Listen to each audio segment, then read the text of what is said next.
পয়গম্বর রহমাতুল লিল আলামিন বলেন, কিয়ামতের দিন আমার একটা উম্মতকে রেখেও আমি জান্নাতে প্রবেশ করব না। কিয়ামতের দিন আমরা সবাই কাঁদবো নিজের জন্য, আর আমাদের পয়গম্বর রহমাতুল লিল আলামিন কাঁদবে গুনাহগার উম্মতের জন্য। একই এক রহমতের নবী পাইলাম,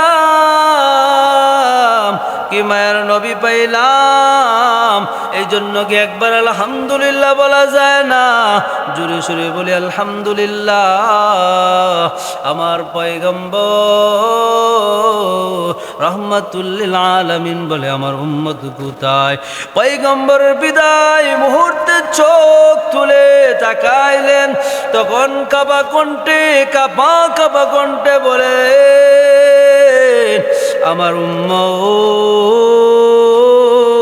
আমার উম্মত কোথায়?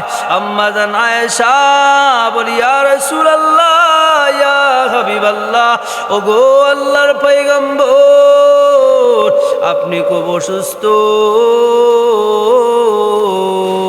একটু বিশ্রাম নেন। পয়গম্বর রহমাতুল লিল আলামিন বলে, আমার উম্মত কেমন আছে? তারা কি আমার সুন্নাহ মনে রাখবে? তারা কি আমাকে ভালোবাসবে? আম্মা জান আয়েশা রাদিয়াল্লাহু আনহা বলে, হ্যাঁ ইয়া রাসূলুল্লাহ, ওগো আল্লাহর পয়গম্বর, আপনার উম্মত আপনাকে ভালোবাসে। রহমাতুল লিল আলামিনের চোখ বেয়ে অশ্র গড়িয়ে পড়ে তিনি বললেন, আল্লাহ, আমার উম্মতকে মাফ করে দাও, আমার উম্মতকে মাফ করে দাও। সহিহ হাদিসের আলোকে প্রমাণিত, পয়গম্বর রহমাতুল লিল আলামিন উম্মতকে খুবই ভালোবাসতেন।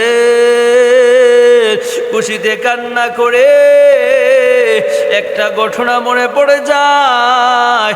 একবার এক লোক রহমাতুল লিল আলামিনের কাছে আয়, বলে, ওগো আল্লাহর পয়গম্বর,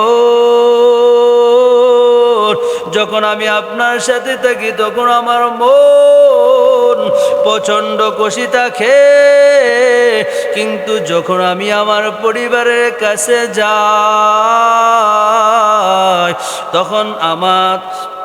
তখন আমি আপনাকে খুব মিস করি।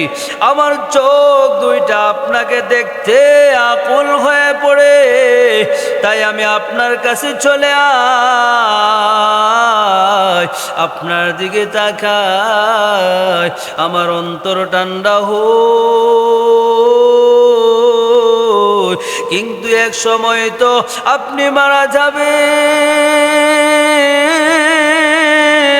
আর আমিও মারা যাব, আপনি জান্নাত নবীদের সাথে উচ্চ পর্যায়ে থাকবেন, আর আমি যদি খুব কষ্ট করে জান্নাত যেতেও পারি,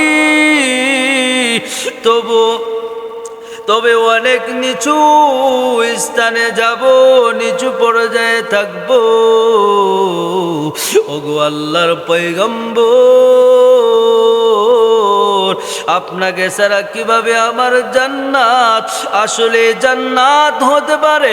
পয়গম্বর রহমাতুল লিল আলামিন জবাব দিতে পারলেন না, স্তব্ধ হয়ে গেলেন, সাইলেন্ট হয়ে গেলেন। পয়গম্বরের জিবরাইল স্তব্ধ হয়ে যখন যায়, জিবরিল আমিন জবাব দেয়, আসমান থেকে নেমে এসে বলে, আপনার অনুসারীদের বলুন, মানুষ তো তার সাথে জান্নাতে থাকবে যাকে সে দুনিয়াতে সবচেয়ে বেশি ভালোবাসে। জোরে জোরে বলা যাবে কি আল্লাহু আকবার।